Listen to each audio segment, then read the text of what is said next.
দর্শক, এই মুহূর্তে উত্তরাঞ্চলের তাপ প্রবাহের খবর জানাতে রংপুর থেকে যুক্ত হচ্ছেন প্রতিনিধি মাহমুদুল হাসান।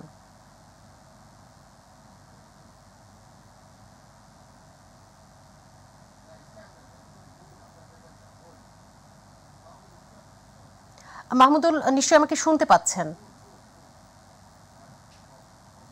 মাহমুদুল, উত্তরাঞ্চলে কিন্তু দেশের সর্বোচ্চ তাপমাত্রা, তাপদাহের সার্বিক চিত্র কেমন দেখছেন?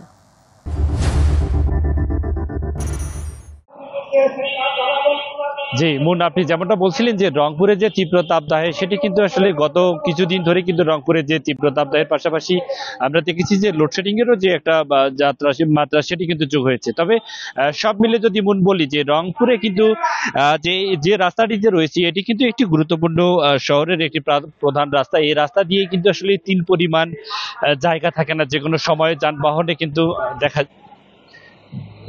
কিন্তু আমরা লক্ষ্য করেছি যে সেখানে কিন্তু যে এই যে তীব্র তাপদাহের কারণে কিন্তু সেখানে যে মানুষজনের উপস্থিতি একেবারে রাস্তায় খুবই কম। তবে বিশেষ করে আপনাকে জানিয়ে রাখি যে রংপুরে কিন্তু যে এই যে বৃষ্টির প্রার্থনা, অর্থাৎ বৃষ্টির জন্য কিন্তু অনেক জায়গায় আমরা নামাজ আদায় করতে দেখেছি এবং মুসল্লিরা কিন্তু রহমতের বৃষ্টির জন্য কিন্তু বিভিন্ন জায়গায় তারা প্রার্থনা করেছেন। তবে সব মিলে যদি বলি যে রংপুরে আজকের তাপমাত্রা রংপুর আবহাওয়া অফিস যেটি নির্ধারণ করেছেন সেটি 37.8 ডিগ্রি সেলসিয়াস। তবে এই তাপমাত্রা আরো এভাবে যদি বেশ কিছুদিন থাকে তাহলে কিন্তু রংপুরের যে বিশেষ করে কৃষিতে কিন্তু এর প্রভাবটা সবচেয়ে বেশি পড়বে। তবে রংপুর মেডিকেল কলেজ সহ অন্যান্য যে হাসপাতালগুলোতে খোঁজ নিয়ে দেখা গেছে সেখানে যে বাড়তি, অর্থাৎ এই রংপুরে কিন্তু যে হিট স্ট্রোক সহ এবং শিশুদের নানা রোগে অর্থাৎ ডায়রিয়ায় আক্রান্ত হয়ে কিন্তু শিশুরা বিশেষ করে রংপুরে চিকিৎসা নিচ্ছেন, এমনটা কিন্তু আমরা লক্ষ্য করেছি। হাসপাতালগুলোতে বাড়তি রোগীদের চাপও রয়েছে। তবে সব মিলে যদি মন বলি যে রংপুরে কিন্তু তীব্র তাপদাহের পাশাপাশি কিন্তু এখানকার কর্মজীবী মানুষরা, বিশেষ করে খেটে খাওয়া মানুষরা কিন্তু চরম বিপাকে রয়েছে।